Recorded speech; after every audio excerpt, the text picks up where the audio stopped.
We didn't stray far from what you might expect in the way of costumes. A couple of things. We decided that Peter, as we had a young man playing it, who's older than Peter was meant to be, but has a very young face, we didn't go for the little pixie, as you see on the famous statue in Kensington Gardens.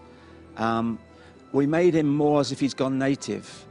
There's a touch of Polynesia about his costume. He's partly a lost boy. We did the lost boys not in animal skins, as you might have seen in the Disney cartoon.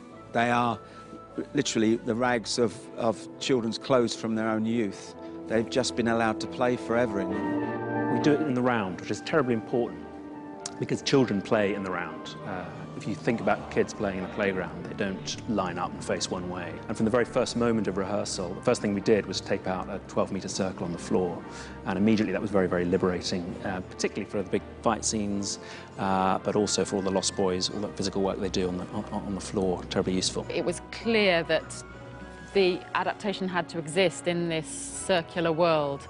I think all that really allowed and asked of me was to make the dynamic between the actors very strong. The line between the characters on stage had to be very strong. What one person wanted from another and what the dynamic was between them was going to be the living element pitched against this extraordinary filmic design.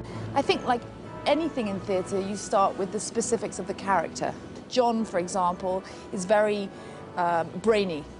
He reads lots of textbooks and he's very cerebral. So he tries to fly using his brain and can't lift off the bed because you have to fly with your heart. Flying needs to be relaxed.